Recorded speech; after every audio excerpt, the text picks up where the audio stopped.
and then have the therapist go into the gym. And we have a training room at all in the high school. We used to. We do? There we go. Sweet. Scott, yeah. So, Well, and you'd have to convince those two about when the time was.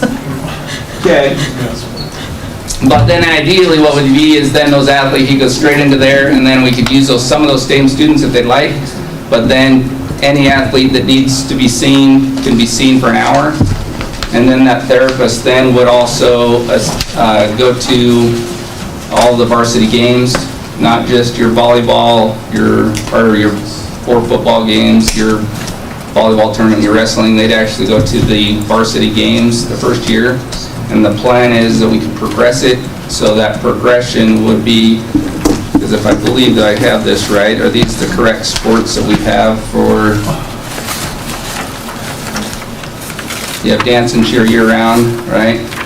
And so that first semester, we could cover any other cross-country runners with shin splints or ankle issues, or hip volleyball players, a lot of shoulder, assessment, or core, or ankle, knee. Your football players, golfers, and girls swimming. Is that right? You have girls swim at the Yes, we beginning? And then we like the progression of those students that finish the first semester. If they take the second semester, then could start helping out with the other sports, with especially JV if we cover the varsity. And then they have the JV, and then as this progresses each year, those managers or the students can end up being a great help to your athletes in the program that you have.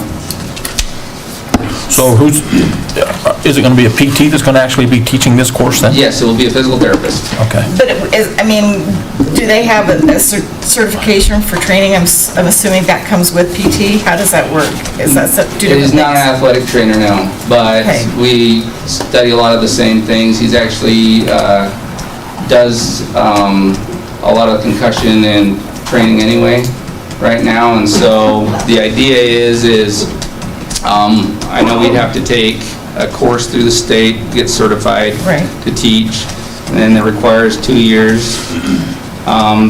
Then what we do is we have a doctorate, versus a bachelor's from an athletic training degree, and so we have a doctorate plus an OCS, and he is a certified sports and conditioning coach on top of that, so that would allow a lot more help and assessment versus just on field. All right, you sprained your ankle, but then here's some ideas, and talking and collaborating with coaches on how to kind of rehab some of these kids a little bit better. And then in terms of time, I'm assuming what time they don't spend working, or that they would work for you and that That we is the would idea, yep. pay you? So yeah, so the idea, the plan is I'd like you guys to pay, I don't know how you guys, I'm open. It would be a contract Okay, with so we'll the do a district. contract with the district. That would pay the company, and then I would pay the therapist to do this, and then when he's not working for you guys, he would cover in my office, is the idea. So your billable hours would also be that time spent at a game? Yes, and so they're averaging, 2 hours per game, right? Well, plus they have to be there early for any kind of Yep. taping and different things, so that's it's where a beyond. lot of the hours come from, plus he's given a planning period, so when you do kind of the math, it's almost not quite as much as a teacher full-time, but doing all that after-hours stuff, that's a chunk of time. So you're envisioning teaching the course during the time of day, right? Yep. One of the Yep. class periods, and then be there available for, is it just games, or is he going to be there also for practice? So he'll be available for an hour every day after school. Okay. Does that make sense? And so, and I hopefully understand your A and B days now. Well, it's now shifted, it's not really. But yeah. if you're, and can be open to discussion, I was envisioning teaching 3 days a week and I guess that would leave 1 day where they're not. I'm in the current schedule, then 4 days a week. Can leave 4 days. And so I don't know if you guys require that, we're flexible. We're willing to help you guys because we'd like to see this grow, something to do. I know psychology does 3 days a week and then has the one, kind of, they do class, I don't know what they do for their psychology, but they have that free time. Because that's a College class. So I don't know, if you guys need 4 days a week, we'd be willing to do that and go from there. I don't know, do you guys have any questions on that? What do you guys think of that idea? It's something that we'll have to talk about as a board, you know, kind of a little more internally, I think. I don't know if anybody's got questions for him outside of what he's presented. Well, originally, we had talked about, when Star Valley came. Yes, just one question. Go ahead, Joe. Sorry. Yeah, Justin, do you think this advantage of sharing would be a cheaper cost as it versus if we went out and hired our own direct? Do you think there's cost savings there for both impact and for the school district? Yeah, I mean, it would be one of those things that, I don't know that it would be a cost savings, because we'd still be paying the trainer for the time they spend, but, and certainly Justin can answer this, but I think the advantage, Joel, is that we can actually find someone. I don't know that we could find a part-time athletic trainer that's their only job. So Correct. if we can get a physical therapist that is also, you know, that can make a full-time job and make a career and still do this, I think the chances of finding one are higher, I think, is the advantage. That's the thing, is I have somebody that could start this 23rd. You're ready to go as soon as school starts. If you guys want, we could do that. Wow, okay. So that's where, if you guys are willing to do that, we could get that rolling. Obviously, you guys need to discuss this, but I guess one thing is on the budgetary end of things. Okay. What are you looking at an hourly rate for your individual? well, would we, if we broke it down to hours, or would we break it down to just a flat contract? Contract salary, like Right. you pay if we look at the hours, it's a little bit off from a teacher's. So would we just do a starting teacher's salary, flat rate, and then go from there? Certainly, I mean, that's something that would have to be negotiated. but- Starting spot. Well, the state says it's 38,000. That's not what we say, Dave. okay. Yeah. We increase that. Oh, yeah, that's right. So, Justin, Go do you ahead. see that split 50/50 or 70/30? What do you see the split in terms of that salary? For the trainer, he'd actually get all of that, unless, No, I meant in terms of the district, what's the district? Does the district take 100% of that salary, or is impact 30% and the district 70%? How do you see that being paid out? oh, so the way I was looking at it for the hours, that the district would pay that salary, 100%. 100%, and then any hours that he worked for me, I'd be paying At a him for different that. rate. Yeah, different rate. So with that, Mr. Dennis, who do you see in terms of liability for that position? Would the district assume that liability? No impact, and because we have liability insurance, we have a $3 million policy, and so we would have the liability on that. Well, and as you described it, if the district contracts with Impact Physical Therapy, your company, then they would carry all of that as I see it. We would want to set it up as an independent contractor. Right, it would be an independent contractor position kind of thing that you would then set up and would let you worry about taking all the taxes out and all that kind of stuff. We just pay Yeah. the company a flat rate, whatever that would be. What have you guys envisioned is this? What are you guys looking for? This, Well, this is intriguing because I like the idea of a PT, you know, and him with his doctorate and being able to teach, you know, that one period, 4 days a week is pretty good. But, you know, you look back at what Star Valley offered, you know, and there wasn't any monetary responsibility to the school district, you know. And then that was the one thing that they were talking about. And so that's why, but again, you are truly, you know, a doctorate as a PT, which was nice to have. And the ability to start right away is nice to I was have. gonna say the advantage is he's ready to go. I know, he's got somebody right there ready to go. Yeah. So, Instead of hunting. Madam Chair, members of the board, we have received additional information from Star Valley Group the day after the last board meeting. I sent the contract and the expectations to Mr. Phillips, and he's reviewing it now to really move forward with what they were suggesting. The big thing is there'd be a contract, same as with Mr. Dennis. Right. Have to be worked out who the liability is, are the independent contractors, so there's still Right. some work to do. Mr. Dennis is really the third individual that's approached us with a solution, which is a good problem to have. I love it. I love it. And I think what we need to do is put this in a request for proposal kind of form and send it out to the three individuals and maybe open it to others and say, what details will you provide us? And even maybe we could put out there, this is what we're looking for. So that we can do a side-by-side comparison kind of thing. The number one So- thing, and I think Mr. Dennis hit this on Would you write the head, is RFP? we're an educational institution. We'd like to teach some kids. But some flexibility might be nice in terms of the schedule. Those are things I think are critical. But finding someone is also definitely advantageous. We'll get, if we could have it from the get-go, I mean, football practice starts when, now? No, 2 weeks. 2 weeks. 2 weeks? So From yesterday. in terms of the budget, you guys know we passed the budget. We would have to make some arrangements with a new position, which can be done.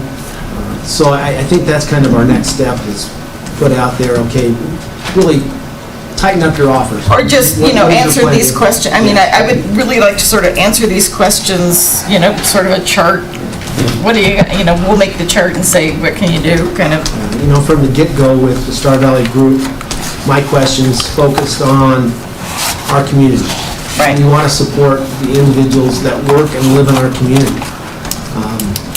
And they were Which this pretty- does. yeah, pretty direct in terms of there are doctors that work in our community that would be part of this program.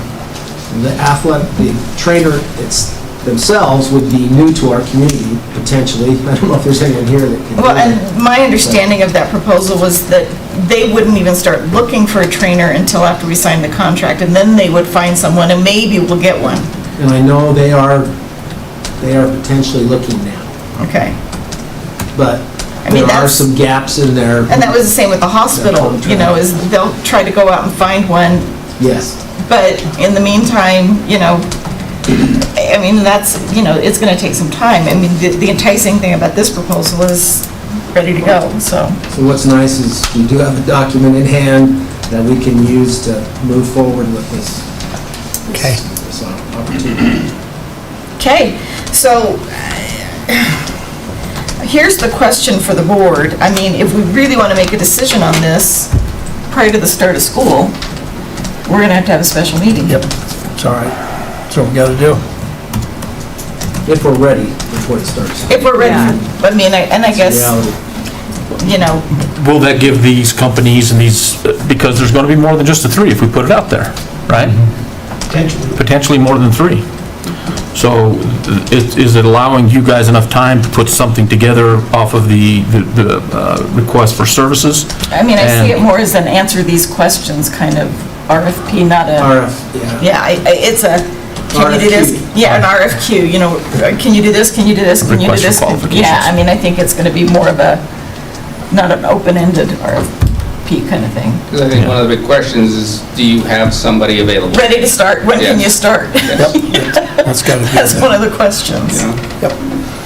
No, and that's what I'm saying, and I really appreciate you being here, and you've brought this to our attention, but the group that was here last time probably has somebody that can start right away too, because that was never... Very similar. Very similar situation, so.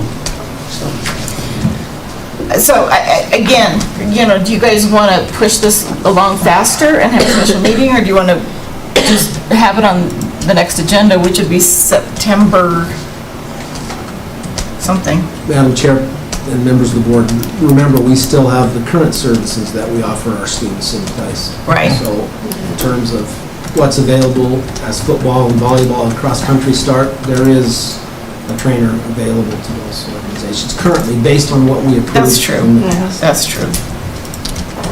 So just wait till the next agenda?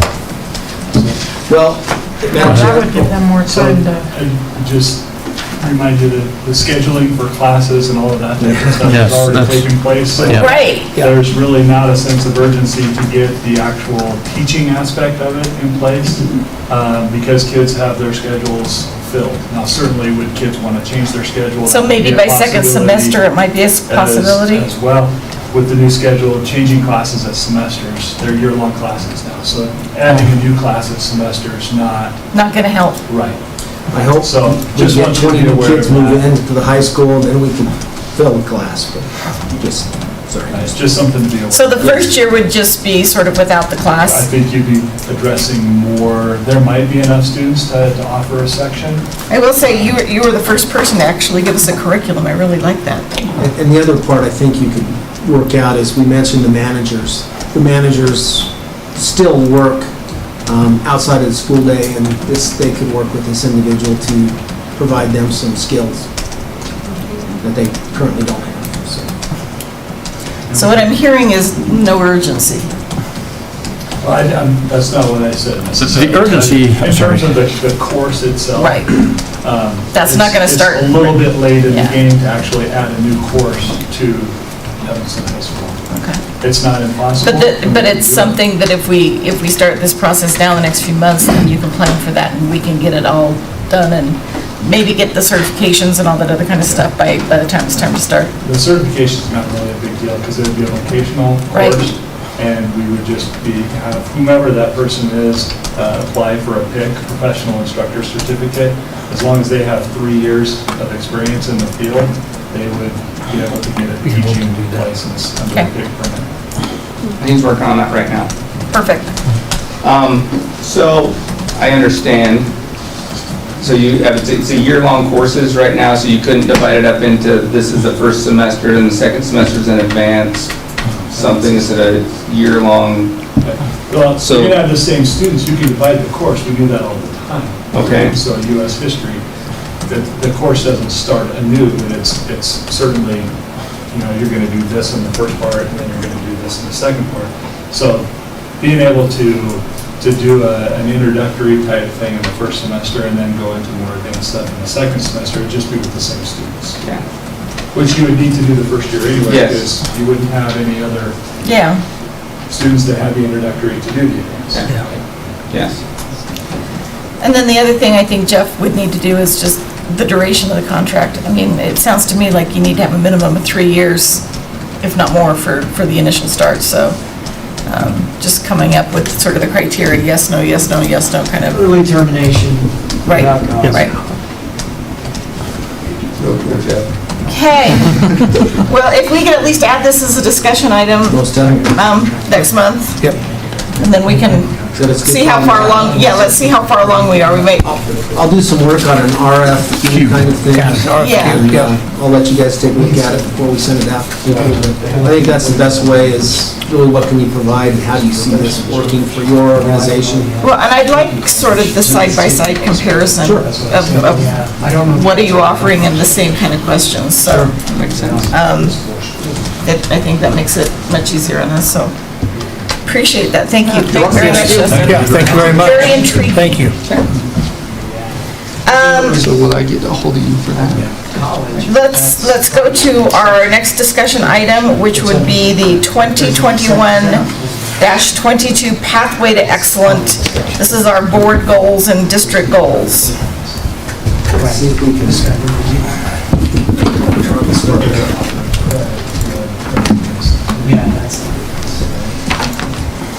I don't know, I just was thinking, okay.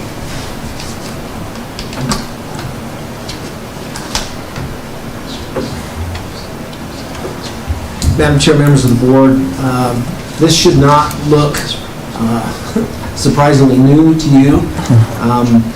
One of the things that I was asked 5 years ago was to put a plan together to move our district further ahead academically, and then to stay with that plan.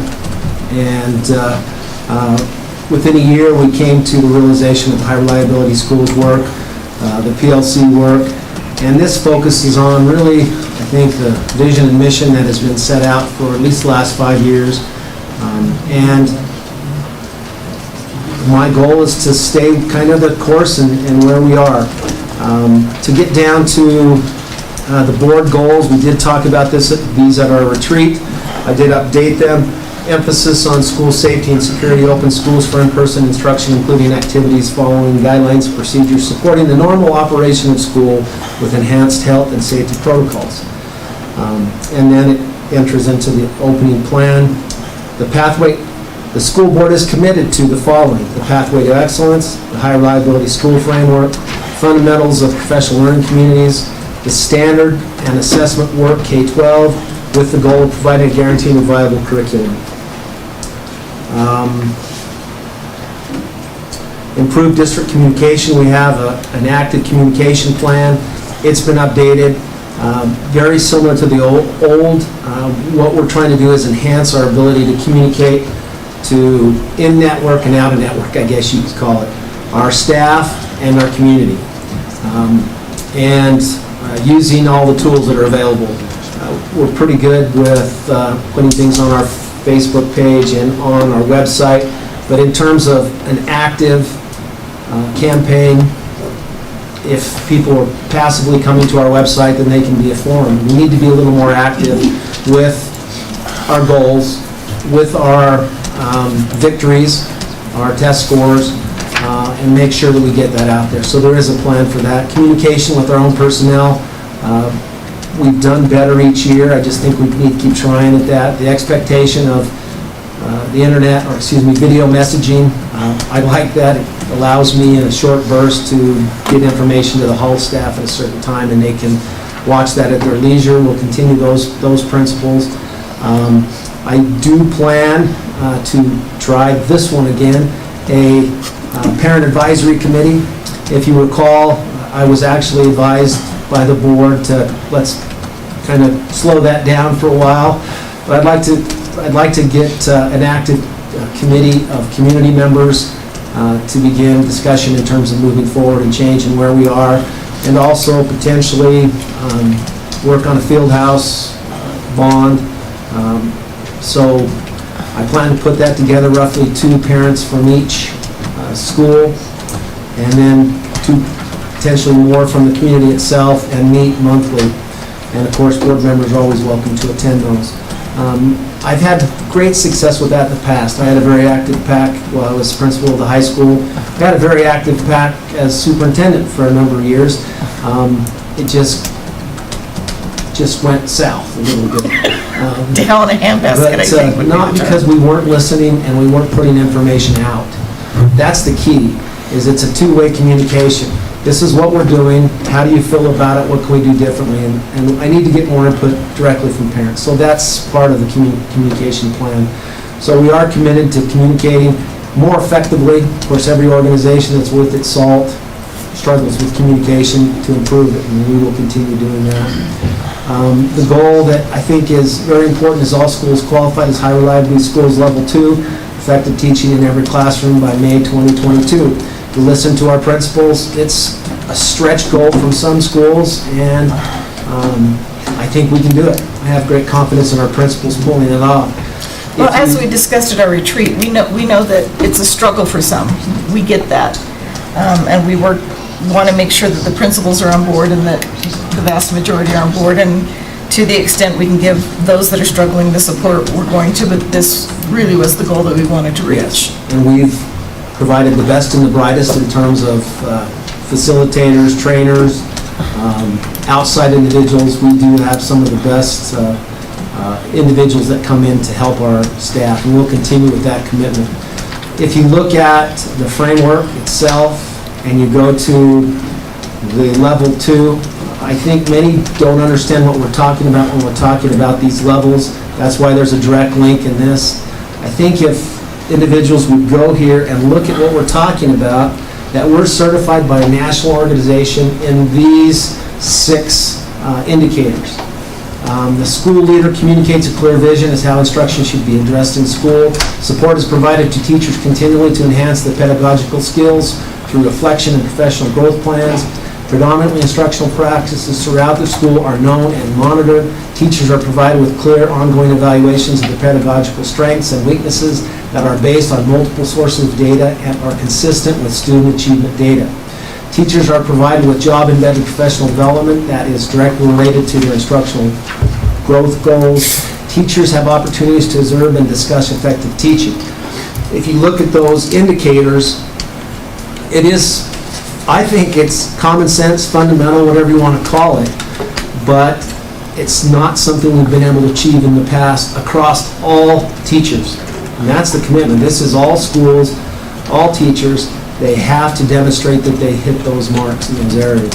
It's focus what we do and how we do it. That's why I like it. Remember, and we've tried to celebrate this, we were certified in level 1, which is safe and collaborative culture. That continues to move forward. Level 3 is guaranteed and viable curriculum, which has been a goal, I think, since I became a teacher. How can we guarantee that what we teach across the district is similar? Our teachers don't have to teach the exact same thing every day in the same way. We want our teachers to be teachers and reach kids the best way they know. But we should have an expectation that when kids leave first grade, they all basically have the same content, knowledge, and experiences. And that's what this is trying to provide.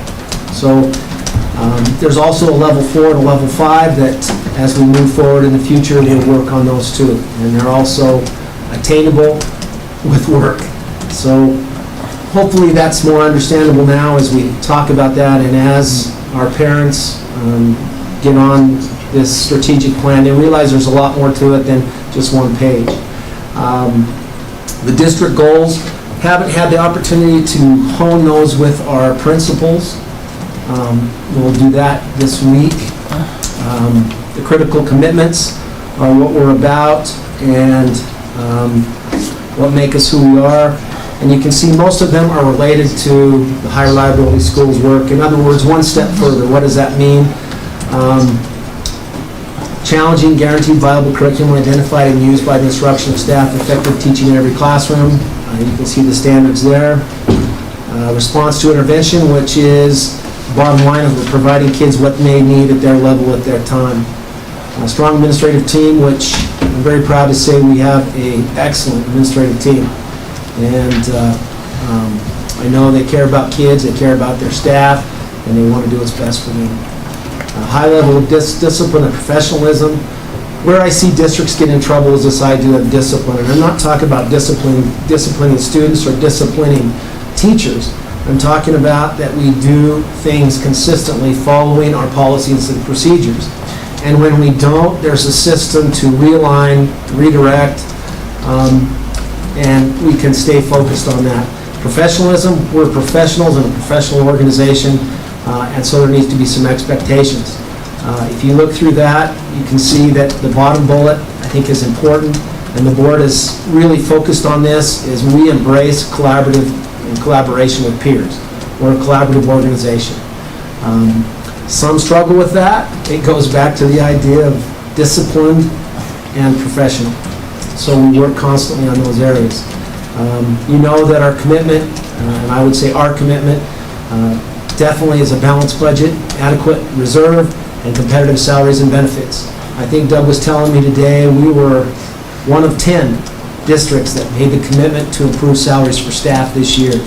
And to me, we're still catching up, but in a year of some financial struggles nationwide, Uncertainty.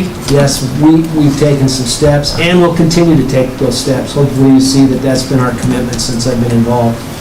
And then the creativity, innovation, autonomy encouraged within the district framework, staff development that is job embedded, encouraged, collaboration, and growth specific.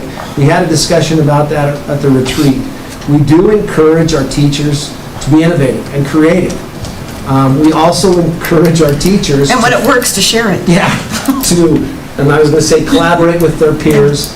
And also a concern of mine is that we follow the standards that have been approved by our state.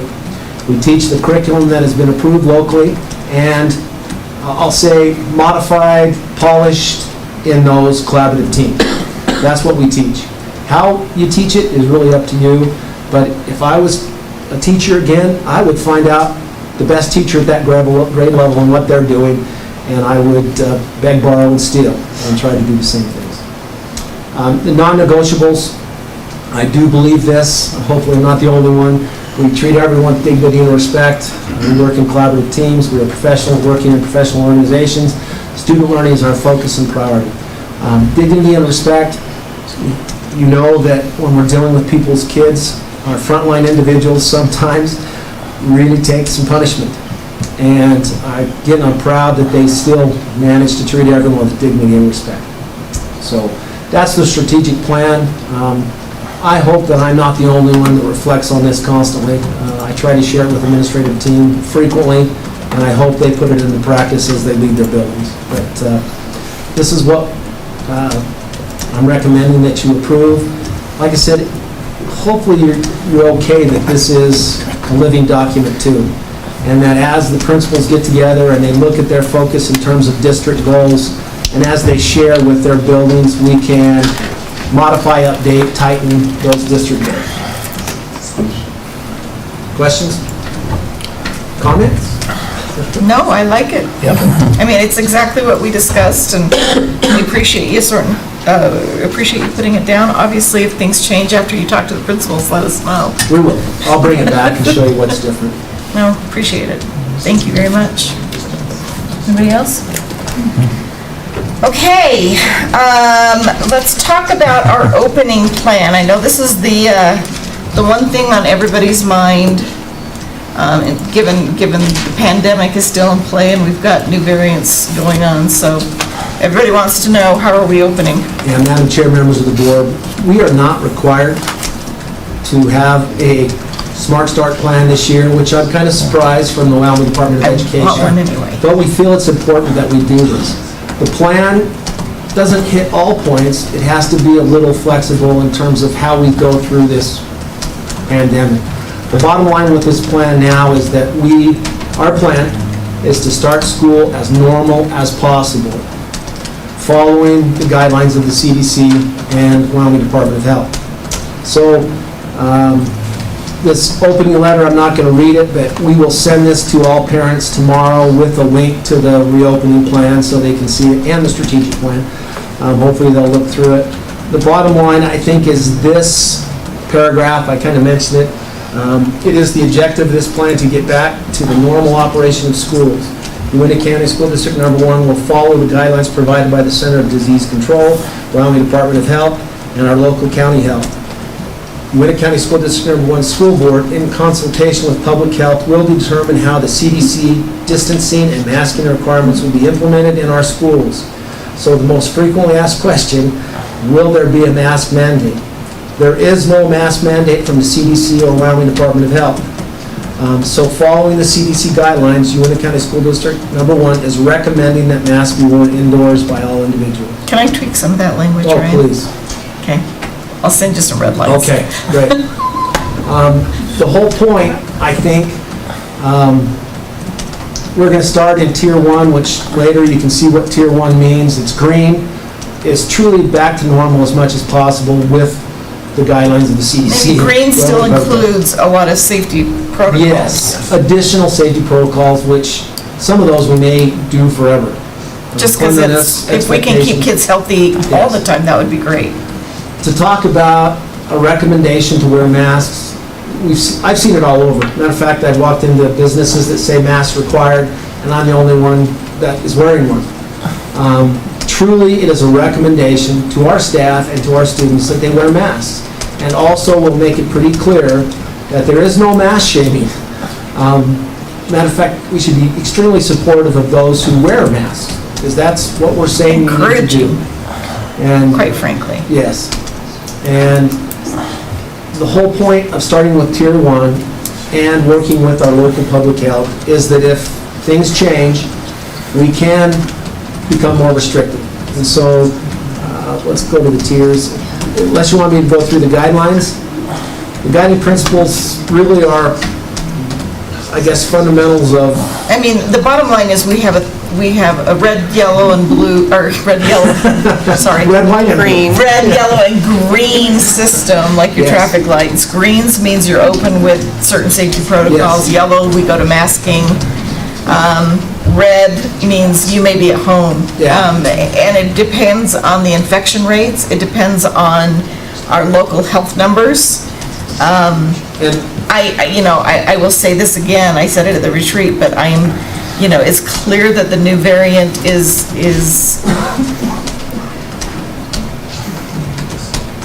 hitting kids, and hitting kids much harder than the original. And that always is of great concern to me as a board member, and especially, the numbers, for example, out of California and Orange County that came out yesterday, that it was the K5, K6 that were being hospitalized and going to the ICU under this new strain. So very aware of that, going to watch that obviously with our public health, but and that's what I tried to put, you'll find it multiple times in here. What's different than happened last year, in March, is the Wyoming Department of Health has basically said they're not going to have any health orders this year. They've put that back on you, Yeah. as the elected officials in this county, working with our public health, who have been great to work with. I see it, and the way I put it in this plan is, since we're going to be as normal as possible, what will determine our ability to go in and out of these tiers is the absenteeism of our staff and students. And that's what we'll monitor on a weekly basis, and that's in this plan. You realize the determining factor, of course, is our staff. If we have staff that are ill and we can't safely operate, then we have to take more drastic direction. I do like, and I like the idea that we can go in and out of Tier 1 and Tier 2, green and yellow, and not have to depend on an organization that knows nothing about our school district and our community. It's going to be, the burden's going to be on you, and I guess on me. in well, it terms of just, watching this number. we're going to have to be in constant contact, much like we were last year Yes. with public health. And we'll just, it's almost the same as last year. We'll cross our fingers, do everything we can in our ability. And some say, I've already received a lot of emails on both sides of the mask issue, is why aren't we mandating masks? I personally see that the damage of doing that to individuals that have said no more masks would potentially be more harmful than a recommendation. But if our numbers start increasing and absence rates go up, our students and staff, I think that's the expectation. We will take whatever steps necessary to keep in school.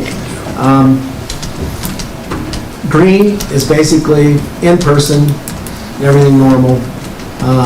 Very little adaptive learning except for makeup for kids who are sick or quarantined. Yellow is a combination of in-person and adaptive learning based on the severity. So we're just not going to say 5 cases and we're done. That hasn't worked in other school districts. But we'll look at it every week and day by day if we have to. But our number one priority, I referenced it again, is to keep our kids and our staff safe. So if we do have to mandate masks to keep them safe, so be it. If that doesn't work and we have to go to adaptive learning, so be it. By then, if numbers go up in our county based on that horrible possibility, you'll hear from Wyoming Department of Health and probably federal government, and especially if it's K-5 students. Well, yeah, it's the under 12 that can't get vaccinated at this Yeah. point that is the most vulnerable population right now. And I did put in here the idea that following CDC guidelines, vaccination is currently a legal public health prevention strategy. We will incentivize our staff to be vaccinated. We also understand that it's the right of the individual to make that choice, and we'll honor that too. The incentive program. Yeah, I want to say, what is the incentive The program? incentive program will need to separately approve, Ryan. Yeah, we'll incentivize. We haven't got there yet. And Yeah. there's no need to do that yet. Okay. I was gonna It's say, I not- don't know that we're all agreed on what that is yet, so. No, we haven't got there yet. That's not reopening plan, it deals more with leaves. Right. Can I ask a question? Sure. So, if there's an exposure at school, are kids still gonna have to quarantine? If they're not masked? It's my understanding, and Ryan can answer this, but my understanding is that the protocols that were in place last year, again, are still going to be in place this year in terms of the quarantine, if you're, depending on the distance and Right. what the exposure is like. But yes, there will be some quarantine. Okay. So that's why we're still, I mean, the CDC's recommending masks. Right. The health department's recommending masks. We're recommending masks. Right. Well, Because it reduces your For quarantine, example, yeah. we got 5 letters during the course of last school year that he had been exposed. And thankfully, they were always masked, so Right. he never had to quarantine. Right. But if it's optional and some people don't, I'm assuming They're gonna be out there's longer. probably going to be more quarantine this year if people choose not to wear masks. Right, I mean, that's the advantage of wearing a mask, is you don't have to quarantine. Or an immunization. You don't have to quarantine if you're immunized, Right. and you don't have to quarantine if you have a mask, or it's different. But as you mentioned, under 12 can't be. That's the hard Oh, So- right. That's the hard part. Okay.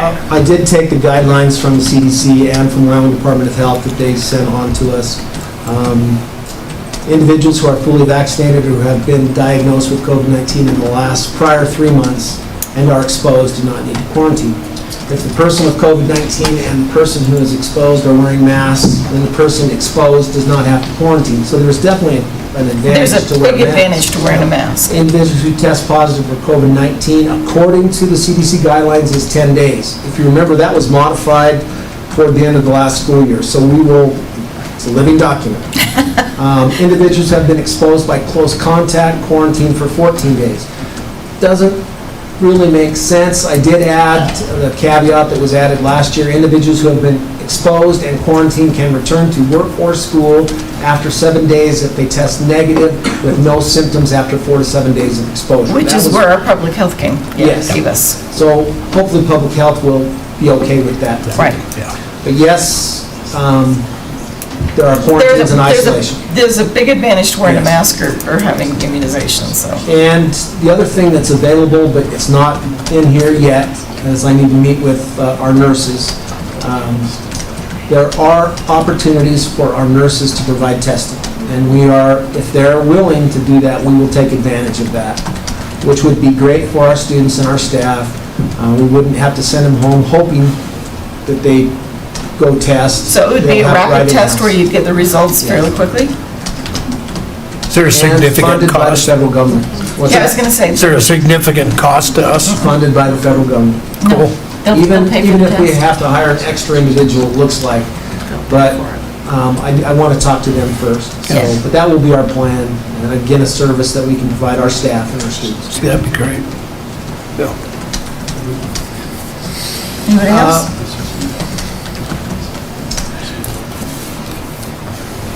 Okay, well. So, are there any questions, any concerns? I did include, if we do have to go red, all those requirements that were from the Wyoming Department of Ed are still in our plan, and expectations for our teachers. If you remember, we were a little different than most school districts, even when we lost the ability to be at school. We required our teachers to make contact on a daily basis as if kids were in school via the internet. I'd say for the most part, we made contact daily. There was assignments daily. If you were secondary, you tried to make contact during your scheduled class. It's a little different. That's the adaptive learning plan. All that's still in there. I hope we never have to go back to that, but we have the ability to. It also includes the training that we provide our educators as we move forward in that. But, there's links. If people have information or questions about where this information comes from. Like I said, it's pretty fundamental. It's pretty commonsensical, if that's a word. And again, our goal is to stay in school for the entire year. Let's hope we can do it again. Again, I worry about our kindergarten through, I guess, 7th grade for 12-year-olds, right? Yeah, so, just See what scary. happens. Okay, any other questions? We'll move on. Field house, Dan, I know you wanted to talk a little bit about the field house. I'm giving it to you. There's nobody that's a bigger advocate than me that this is what we need to do.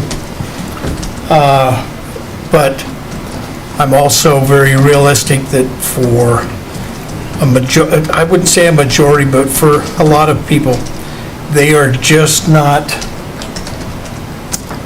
in favor of funding through property tax. Right. And so I think the thing that Ryan talked about, meeting with parents, I think it's a huge education thing for us. If there was another alternative, but there's not, as far as funding. So I'd like to think about how we could work with the county and the city to be able to get some of our needs taken care of. So you're talking about the 1 cent? Yep.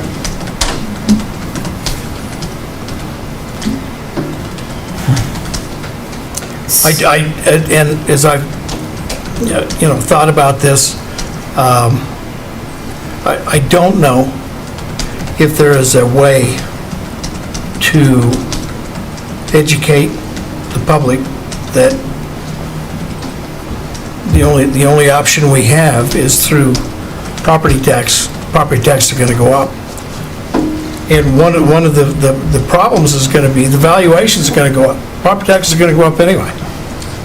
And so, Can't get any lower. Well, I was gonna say, well, usually if your values go up, your rate goes down, but depending on how it's tied. Yeah. But, and again, we talked about the 1 cent optional tax that the county can impose. yep. The difficulty being, you gotta get the valley vote. Well, and that's the beauty that's happened with the legislature this last year, is you could do it just with Evanston. You wouldn't have to have the valley vote.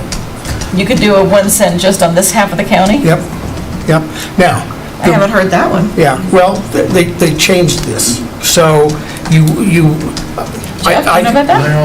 Yeah. I'm gonna look into it though. Yeah, I think I would like to include the valley because they need some help on things. They really do. And so if there was a way that we could work it all together, it's a starting point. I don't know how feasible it is, but I just think that we need to have facilities for our kids, and however we have to do it.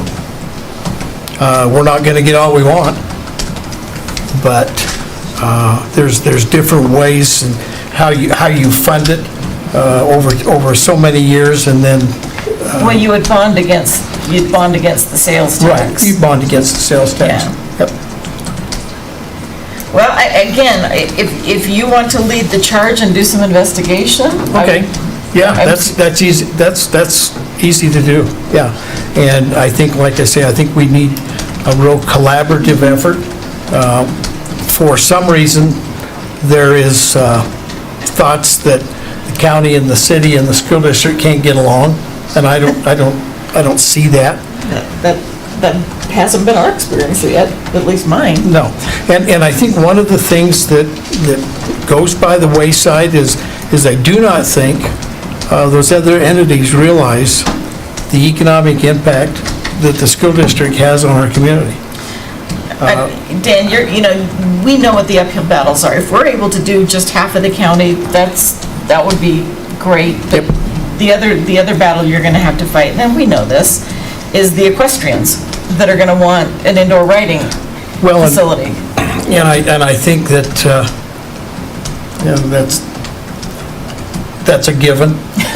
That's gonna be part of the, and I'm all for that. Or we had the motocross guy that was here too. Yeah, and so The 1 cent could be done in 2022. For everything that has to be done and everything that has to come to fruition, I'm not sure that's enough time. Right. And to do it and do it right, so that everybody gets the benefit. I will, because I've had some discussions with this last week, and there's just a lot of positive things that we need to do. Well, I have had some friends from the old days, back in the day, that may be willing to do some private donations for large donations. And it may be a combination of the two. Well, and that's another avenue that we need to It wouldn't fund the whole explore. thing, but it Yeah. may be, a partial. Partial or whatever. So there are some players in this community that we need to take advantage of and approach and do it the right way. I just think that when you have facilities that we want and the equestrian side, they're polar opposites. But I understand the importance of both, and I think to improve our community, it's just something that we need to address and work on. Dave, you're smiling. I appreciate that, something collaborative, maybe something new. I mean, the last thing we want to do is retry something that failed. Because our county's kind of depending on us to provide some newer ideas. If it hasn't passed in the past, then we got to look at something new to be able to pass in the future. Yep. I mean, look, I'd love to see it happen. I just don't know how to get there, but the more ideas, the better, so. Well, Madam Chair, members of the board, if I can just comment, it's obvious that 5 months was not a long enough time for a No. campaign. Even though we had, I think, a very good group, community group supporting us, it just wasn't enough time. There were too many questions, too much misinformation, maybe not enough good information about how it would impact. I also believe, after looking at all the documents involved, we can sharpen our pencil Yeah. and end up with what we need for less. And I think that would be a good message to our community, too. The combination of the field house and the reason for it, there are many reasons. One of the reasons was to support our soccer team. And we're still moving forward with the city's ditch project. Right. And we're still a very active partner in that. A good partner. If that moves ahead, we will contribute money and we will end up with some soccer fields at the bus barn, hopefully. Yes. At the same time, we're going to move forward with other avenues for Red Devil Ranch. So we're not going to have one hurt the other. But I guess my message is, I'm not just leaving this alone. I know what our kids need. I've seen it in other communities. We just have to do a better job in terms of more than 5 months to get this pulled off. Well, and, if we did do the 1 cent option, if that really is an option, a viable option, that would go on the ballot in November of Yes. 22, which gives us over a year to get our ducks in order. If that's enough time. There's a lot of moving parts to this, and when you have people that are volunteer, it does not move as quickly as you would like for whatever reason.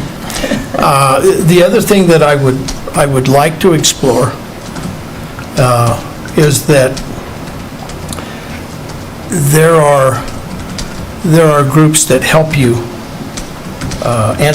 answer your questions that are in this business and can help us move whatever direction we decide to go. I think we need help, and however we can work that out, Ryan. Madam Chair, members of the board, I agree 100%. And I'm not, it's going to sound critical, but I'm not being critical. I don't think we got the support from our bonding company No. that we could have. That we could have gotten. There is a bonding company in Wyoming that I understand is very, very good. So we would, again, sharpen our pencil, make some better decisions with that. Would cost money. The challenge with that is you cannot use district funds. So Yep. that comes the budget. That's where the donations come in. Yes. Yep. So there was a firm that, when we did our feasibility study, that came in and they presented their package to us. They specialized in that part of it. And so it wasn't just doing that, but they came in and they educated people and helped you along the way of how to proceed to get this thing passed. And I think they were out of Colorado, is the company, and they specialized in these kind of things. Was it the ones that had the hangar doors? Yes. Airport Yeah. hangar doors? Yeah. Yeah, so. Yeah. You know, and the thing that concerns me, in some years ago, Superintendent Thomas talked about the facility they had down in Morgan. And the last thing we want to do is to create something that's a black hole financially. No. We cannot do that. And so that's where I'm, again, interested in finding the best way how you make these, at least, the worst it could be is to break even, so that there is not an additional cost. Our weather is funky here, so you're going to have some costs that you may not think of on the surface. And I but- think that goes with the design elements too, snow loads. It does, yeah, and I think there's again, there's a lot of moving parts to this that I think we have to be real careful with. We have to make sure that it's right, because the last thing I would want to do is for, Prices right now for steel and just, we've seen price increase across the board at least 12 times. Yeah. On these large metal buildings, so timing, right now, maybe up to time to get close to price. Prices are coming down, though. Before they go down. Yeah, I was gonna say, we still need to do the planning now probably, but may not pull the trigger until circumstances change. Yep. All right, well, again, this was just on for discussion, so I don't know that we need to take any action other than to say, Joel, Dave, Dan, anybody who wants to sort of help corral this, that'd be great. okay, yep, works for me. Last on the discussion items is the appointment of our board member to the Rec District Board. Jenny, you want to, this is one of those, we have 4 seats on the Recreation District because we help, we do their thing. Yeah, so right now there's me, Bubba, and then Josh Welling still serves. Oh, okay, even though that's he's right. not on the board anymore. But then we have someone that was leaving, and so Mark Murray, who's the board chair for the rec board, I told him who all the board members were, and so he knew Joel and said he was going to contact him about possibly filling that seat. I also know Dan might possibly be interested. Sure. I guess, Joel, are you willing to be on the Recreation Board? But right now you're on the BOCES board, right? Yes, he is on the BOCES board. And Dave doesn't want you to leave the BOCES board. We have thinned up the BOCES board, and sometimes it's a little tough to get a quorum, so, Well, Don't give me that evil eye, it's not me. you hung up. now we have that one. We start talking about it, and he left. Wow. Yes, you want the He's going job, through the Dave. drive-up window to get the fillet of fish. No, that's okay, but if he's willing to serve on the 2 boards, I guess that's fine. But if he removes from the BOCES board, then we'll have to fill somebody on the BOCES board. But Dan, Interested. I turned it off. So I was gonna say, yeah, perfect timing, Joel. Right when I said, are you willing, you hung up on us. I hung out. It was unintentional, I apologize. It was All funny. I'm gonna tell you is the BOCES board feeds you really well. Anybody volunteering. So, I mean, if in fact we make you go, if you decide to go to the rec board, we would need to fill a spot on the BOCES board, or vice versa, so however we do that. What are you serving on now, Dan? Anything?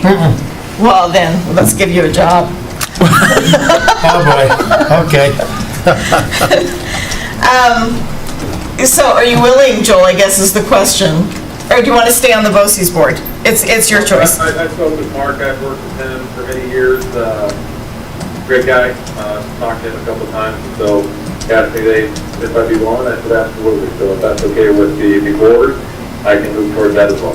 Okay, and then Dan, are you willing to be on the BOCES board? Do I have a choice? No. You can vote against it. I'm in. Okay. I'm in. You're in. Just to say no. You're voluntold. Okay, well, this is the discussion. When we get down to action, we'll appoint you two, but, Hey, Joel, I'm taking that personally. No, I feel like all right, perfect. We are actually down to school reports, and I have down here summer school. Madam Chair, members of the board, we did put 7 o'clock for our public hearing. Would you Oh, like we to- did, so let's jump ahead then. Let's go to We the, can come back to school. yeah, no, I'm gonna, you're right, because it's 7 o'clock. We took a long time, sorry. So I am going to skip ahead to the public hearing for Rule CKA. We need to recess. Pardon me? We need to recess the regular board meeting and go into the public hearing.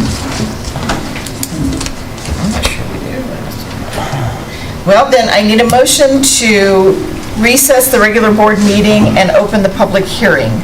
So moved. Second. Any further discussion? All those in favor say aye. Aye. Any opposed? Okay, we are in a public hearing. So this is the public hearing for Rule CKA.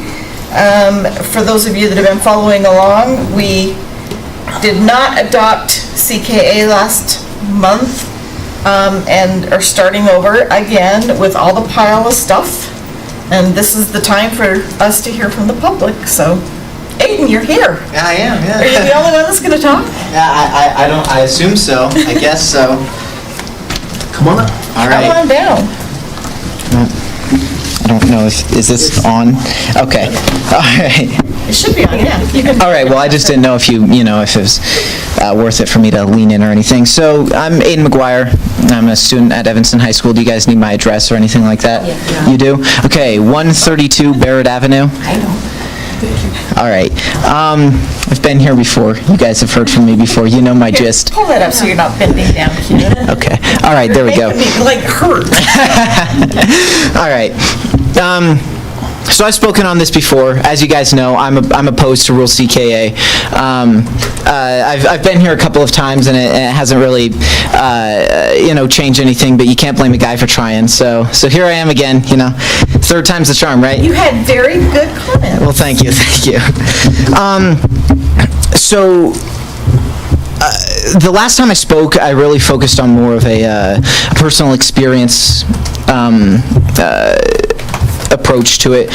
Today I want to take a slightly different angle, and I want to look at some more world views, stuff around the country, some more evidence-based things to mention. And if you guys need any of the evidence that I bring up, just let me know and I can get that to you guys so you can review it. Well, it would be really helpful if you could do a bibliography or some sort of list of what you reference and give it to Ryan to put in the packet. Of course, yeah, okay. That would be very helpful, but I'm gonna get my book out and take notes. Okay, sounds good. All right.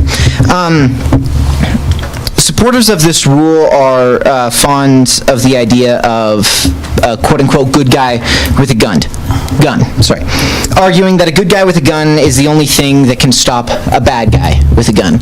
I've heard that train of thought a couple of times at hearings or discussions of this rule. The problem with that line of thinking is that a significant amount of evidence disproves it. In June of this year, a man by the name of John Hurley was shot by police in Arvada, Colorado. Hurley had just himself shot an active shooter, objectively preventing greater loss of life. When police arrived on the scene, they mistook him for the shooter and killed him. Now, it would be one thing if this was an isolated incident, but unfortunately, it's not. In the past 4 years, an incident similar to that one has occurred 18 times. 18 times an innocent man has been killed by the police because he held a firearm. But one might argue, well, at least he stopped the shooter. Objectively, overall, there was less loss of life.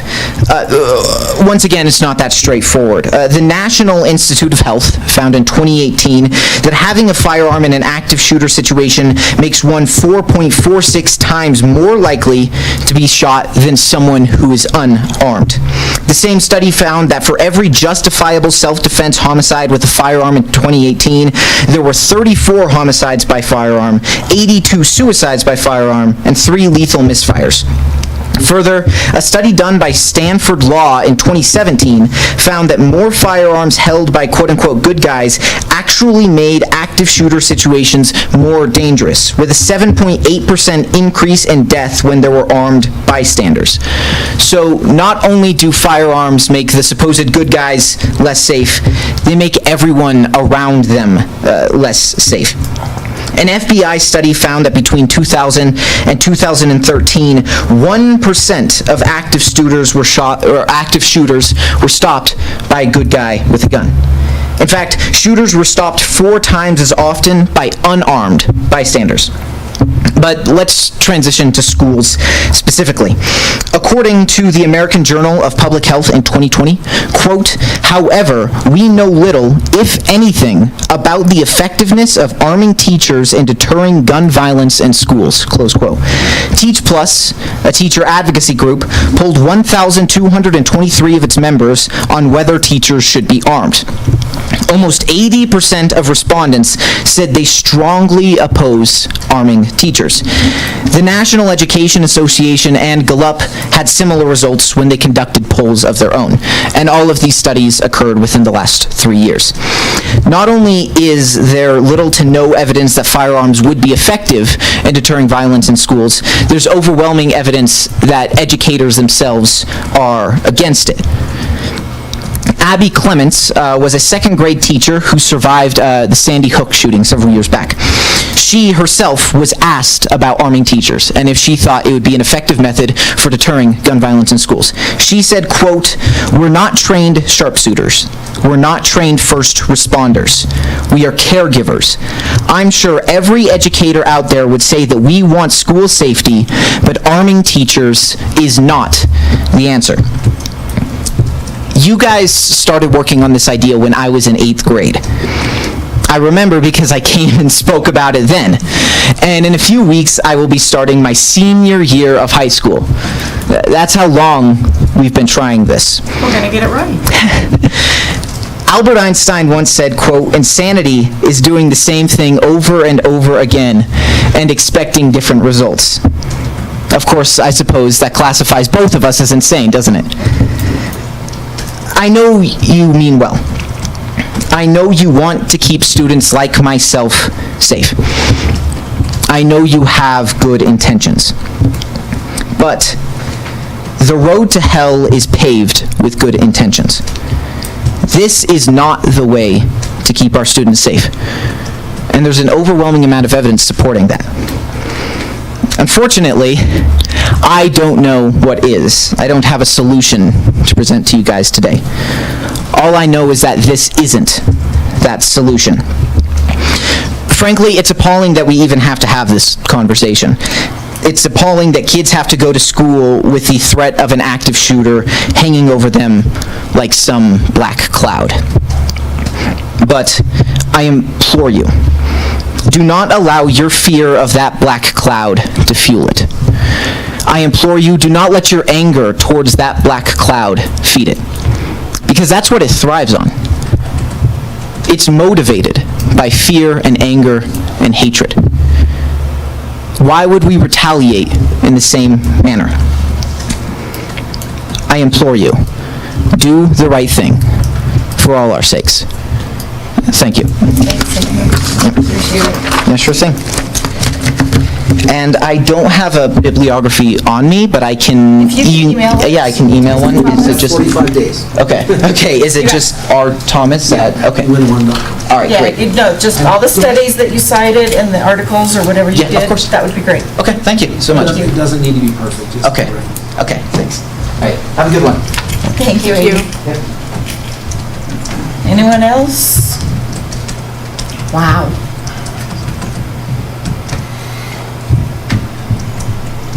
Okay. And we don't have online, obviously, so. Okay, well, I would encourage anyone that has comment to submit it. Again, if you go online, there are written submissions that can be had, and certainly you can upload documents or a link or bibliographies to studies or whatever it is you want to do. The board does review all those, and we will comment after this public comment period. So thank you guys very much. I don't think there's anything else we have to do other than a motion to adjourn the public hearing and reconvene in regular session. So moved. Second. Okay, Dave and Cassie, any further discussion? All in favor, say aye. Aye. Any opposed? Aye. Okay, we are back in regular session, oh my gosh. And back up to school reports on summer school. Madam Chair, members of the board, it's my privilege to present that information. I serve as one of the co-directors of summer school for pre-K through high school. Let me just give you an idea of what that is all about. Summer school itself is a 20-day opportunity for our students at each of the levels. I like how you said it's an opportunity. And That's what the kids call it.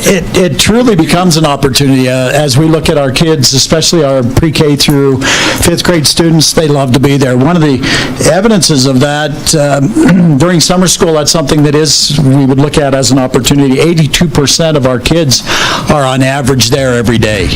That's not bad, considering that a lot of these kids are our most fragile learners, and getting them to come to school during the summer is, as you say, probably not the favorite thing to do on a hot summer day when they could be at the splash pad, but summer school does provide an opportunity for them. What we try to do is to build upon what's done during the school year. We do that by teaching on grade level core instruction in math, writing, and reading, and at the same time providing those kids with a very structured intervention time in K-5. So they receive what they need at the time that they need it. We have enough staff and our numbers are low enough, especially in our K-5 situation, that those kids are receiving daily interventions. Through our M-class data that we track progress monitoring across those 20 days, we've seen progress, as well as in math, where we looked at specific common formative assessments that were put together by the teachers. They watch those kids move forward on those proficiency levels, or on their way to becoming proficient on the essential standards in math. So that's kind of an idea of the curriculum that we provide for those kids. It's aligned with what we do during the regular school year, and then we bring that forward into summer school. To give you an idea of how many kids we had this year, we had 147 students enrolled in pre-K through 5. And of that, 20 of those kids are pre-K kids who we identify through our activity days that we have. We haven't even started school yet. No. Summer school. And so they come to summer school and get that nice boost and that nice head start as they get ready to move forward. And we try to identify those kids who have some of the greatest need as coming to that pre-K portion. Looking at the middle school, there were 74 students, 214 credits were earned or recovered, and it's a credit recovery program there. And we lost Joel again. Sorry, Joel. Nobody's off. That's as you do the math, that's about 3 credits for each one of those kids who are coming to summer school. Obviously, not every one of them is taking 3. Some only have 1. Others may be taking 3. Some may be taking 2, or a combination thereof. At the high school as well, we had 121 students, 224 classes passed as we look at that. I would say a very successful opportunity for our kids as we provide for them, again, that 20-day instruction. We have incredible administrators who take part in that, and our teaching staff is amazing. nothing. These are people who have come every year and continue to provide this opportunity for our kids. Wanted to make sure that you understood what we did, first off, for summer school, and really the impact of the overall numbers. As you add all of those up, we're over 350 students from our district that are seems like a lot. benefiting. Is that higher than in prior years, or? No, actually, for K-5, it's lower. We, at one time, were between 220 and 240 that would come in pre-K through 5. What about the middle school and high school? Middle school and high school are pretty close to the same every year. Pretty similar? Yeah. Okay. Any questions that you have? No, thank you. Okay, thank you. Merle? Yeah? Just a little bit for summer school. Yeah. So we had 5 kids that didn't graduate on time. All 5 graduated After summer school? after summer school. So we got them all through, Fantastic. down to the last day on one. But we got them all through, so, and I think the good thing is So 100, were we able to graduate everybody, or was there still some that didn't? no, everybody did. Graduated everybody? Yep. And so the other number that I think is important is 100% of the kids that came to summer school and stayed with us finished their credits.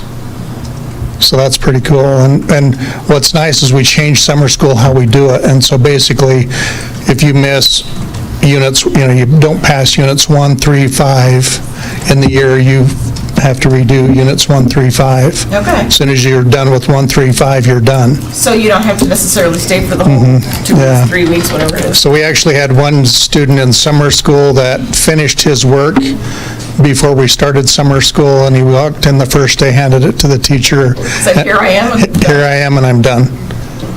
And so it's really motivated kids to kind of catch up and, to pay attention, so it's really kind of helped us. So we also completed 70% of all of the credits, or received all the credits, that had been missed that needed to be. So there's still 30%, but those are kids that just we couldn't get them to summer school, so. Okay. But 100% of them passed. We did get our 5 graduates through, so that's great. That's very good news, actually. Thank you. Was that? Okay, since I got looks last time, I'm going to be less than 1 minute. Dave just time him. Chris Brown, principal at Davis Middle School. I just, as Dr. Ingles presented, yesterday, Rick O'Driscoll, Austin Moon, who is first grade teacher at Uinta Meadows, she is doing her administrative internship right now. So Rick O'Driscoll, Austin, and I spent the whole day yesterday from 8 a.m. until 6 p.m. meeting with these groups of parents and students. They had more than 15 days absent, they had under a 3.0 grade average, and they had more than 5 behavior referrals. They fell into one of those categories. So the best of the best. I'm with you. And one theme that came out with, again, our toughest kids was that they enjoyed, they saw a benefit to, and even some of them thrived in summer school. So I would just want to say those people who put that effort in during the summer, as I met with parents and students yesterday, it is making a difference for kids. So that's it. Great. Keep up the good work. Thank you. And hey, just remind Dave next time, Chris. Appreciate it very much. We also have, next on the agenda is any other public comments, not the public hearing, but public comments on anything else. But Aiden left, and he was my only lone member of the public, so I'm assuming we don't have any. I'm going to move on. We are down to our action items, and first on the list is personnel. We have some resignations and certified contracts, or some combination of both. We just have a contract that we're offering. Madam Chair, members of the board. Okay, just one contract. I recommend that Jane Smith Smith be approved as a Title I teacher. So moved. Second. I'm going to give it to Dan. So we got Caleb and Dan. Okay, any further discussion? All in favor, say aye. Aye. Aye. Any opposed? Hearing none, the motion carries. That's it, huh? Madam Chair, I believe that fulfills our certified staff, right? We're all booked up? Correct. We do have some support staff positions, good paraprofessional positions available with full benefits. We had 8 or 9 interviews today, and we still have probably that many positions still available. So, want a job, we got a good one. Send them our way. Yeah. Okay, next on the list is the opening plan approval. And I know that, Dave, you had some questions and edits, or are you okay now? or- No, I'm okay. That's what I was gonna say. If you had the edits that needed to be redlined, I they need just to had be made. just a couple of before we tweaks approve to it. the letter, not the plan. Okay, So, and remember, it's a living document. If you Right. guys are approving, like, we'll add to and take away. If there's any significant, I'll always make it. yeah. Okay, do we have a motion to approve the opening plan, the traffic light plan? Second. Gonna give that to Dave. No, give it to Cassie. Oh, give it to Cassie, okay, give it to Cassie. You're louder in my ear. Oh, sorry. Okay, any further discussion? Hearing none, all those in favor say aye. Aye. Any opposed? Okay, and then we're down to our discrimination statement and discrimination policy. First reading. Non-discrimination. Non-discrimination, yeah, we're not going to discrimination.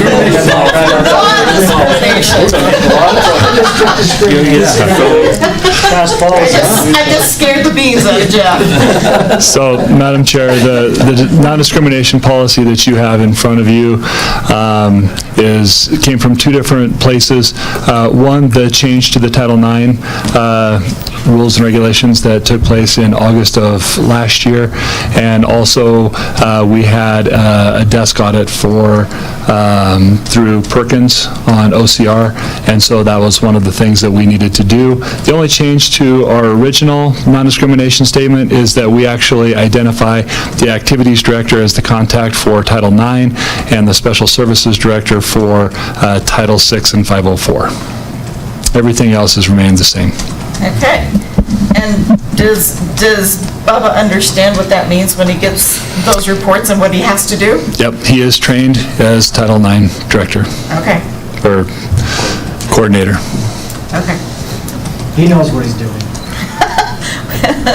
We've already experienced. No, I mean, that's fine, you know, but one of the things we know coming out of EEOC is that sort of whole training, everybody knows what they're supposed to do kind of thing, so. We have trained Title IX Coordinator, we've done the investigator training, we've done the decision maker training. We have several people in district that have done the training itself. Okay. Do we do, when we get reports, are we going outside for the investigation, or are we doing that internally? To this point, we have not had to go to an external investigation, but that is something that we do. And we take that training too? Yes. Yeah. Recent cases. Madam Chair, They're attacking the training, so. we will continue to train. I mean, it's just, and I would say it's overwhelming, it's daunting. Well, it's Title a little VII too and scary, Title IX both. But we'll just keep our principals educated, and they probably don't really want to hear that I'm saying, no, we need some more training. We'll continue. Yes. Just turned down an opportunity to go to northeastern Wyoming for training for 2 days. It's just too far to go, so we'll wait till there's training close. Okay. I will tell you, just for what it's worth, I'll throw this out there before we take a motion on this. Having a hotline for reports seems to, a hotline that somebody checks every single day to make sure there's nothing on there, goes a long way with the EEOC and with everybody else on these kind of things, so. We do have Safe to Tell. It's So- definitely out there in our state. Make sure that somehow, but even an internal one for the district, if there was a designated kind of thing with an answering machine or something that gets checked every day. Goes a long way, just to make sure we're getting the claims that we need to get. Okay.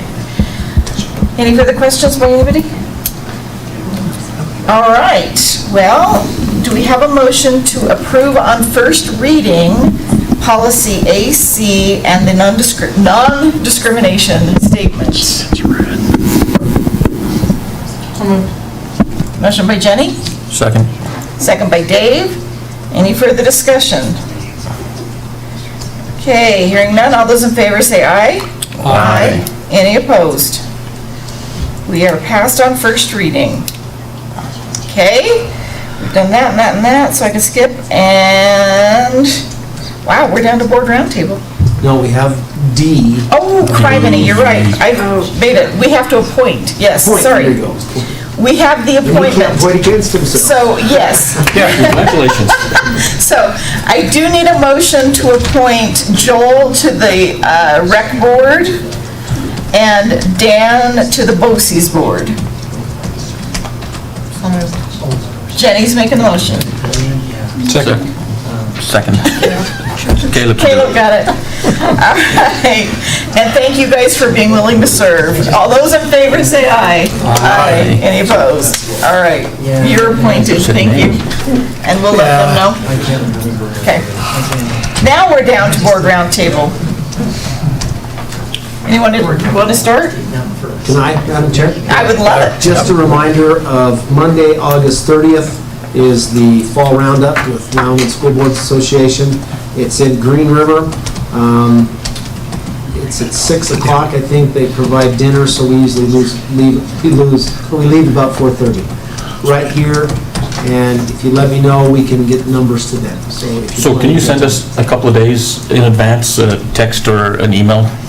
They do want to know numbers. I was going to How say, soon? if you want to go, let them know now, and then... A week ago? Yes, I would like to go. I'll go. Yeah, 2 weeks. But schedule-wise, I don't know. I don't know that Dan, early. Dave, Cassie, anybody? No? Dan and I said we would go. Okay, perfect. We're sending Dan and Dave. Okay, I'll be there. Joe and Doug might. What do you mean, might? So, we got it. Okay. We got it going. And I will remind you. Yeah, and you will And get a Cheryl, call. yeah, Cheryl, make sure you know. Appreciate it very much. Anybody else? Okay, well, I'm hearing crickets, so we'll take a motion to adjourn. So moved. Second. All in favor, say aye. Aye. We are adjourned. I didn't want any more boards. I scribbled